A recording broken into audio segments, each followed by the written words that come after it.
안녕하세요, 한의사 이혜민입니다.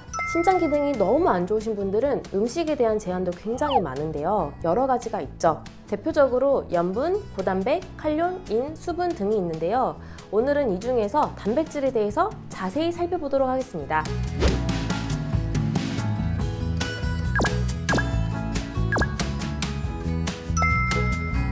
투석을 하게 되면 삶의 질이 많이 떨어지죠. 일주일에 3번 정도를 하게 되고 갈 때마다 30분 정도 걸리는데 이걸 주기적으로 계속 해야 되다 보니까 맘 놓고 어디 가지도 못하고 명절이나 휴가를 제대로 즐기기도 어렵습니다. 따라서 투석을 시작하기 전에 신장 기능이 더 망가지기 전에 치료를 시작하고 주의를 해야 하는데요. 음식도 그중 하나입니다. 신장 문제를 앓기 전부터 당뇨가 있던 분들이라면 탄수화물 섭취를 줄이기 위해 다른 영양소를, 특히 단백질을 조금 더 섭취해 왔을 수 있는데요. 포만감도 있고 맛있고 그리고 혈당도 덜 올리기 때문입니다. 그런데 신장 기능이 안 좋아지면 고단백 음식부터 피해야 하는데요. 단백질을 과도하게 섭취하면 신장에 부담을 주어 신장 기능이 더 빨리 악화될 수 있기 때문입니다. 단백질을 섭취하면 원래 있는 신장이 단백질을 100% 재흡수해줘야 하는데요. 만약 신장 기능이 저하되어 있으면 신장이 단백질을 제대로 재흡수해주지 못하게 되고 결국 소변으로 빠져나가겠죠. 이걸 단백뇨라고 부릅니다. 소변으로 나온 단백질이라고 해서 단백뇨라고 부르는데요. 이러한 단백뇨가 대량으로 그리고 오랫동안 지속해서 나오게 되면 사구체 손상이 더 심해지면서 신장 기능이 더 나빠집니다.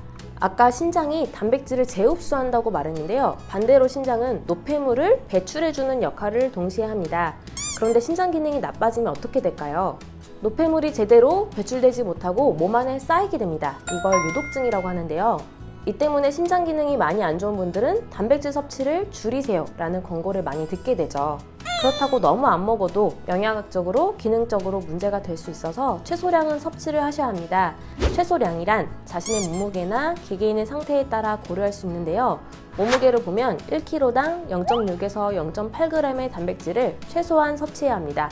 예를 들어 몸무게가 60kg라면 36에서 48g 정도의 단백질을 먹어야 하는 거죠. 단백질이 풍부한 음식에는 아시다시피 계란, 두부, 생선, 고기, 우유 등이 있는데요. 각각의 단백질 음식들을 얼마만큼 섭취하는 게 적절한지 평소에 익혀두시면 좋습니다. 예를 들어 고기라고 하면 지방이 최대한 적은 살코기 부분을 고르시는 게 좋고요. 살코기든 생선이든 보통 자신의 손바닥 크기만큼이 무게로 따지면 100g 정도 되는데요. 단백질 양으로 보면 20g 정도 됩니다. 하루에 40g을 먹어야 한다면 살코기나 생선을 손바닥 크기만큼 섭취하고 나머지는 다른 음식들을 통해서 자연스럽게 섭취하는 걸 권장합니다. 우유, 두부, 계란 등 다른 단백질 음식들의 실제 섭취량은 다음 영상에서 다시 한번 설명드릴게요. 신장 기능이 안 좋으면 단백질 섭취를 너무 과하게 하는 것도 피해야 하지만 반대로 너무 적게 하는 것 또한 피해야 한다는 점 잊지 말아주세요. 그럼 다음 영상에서 뵙겠습니다. 감사합니다.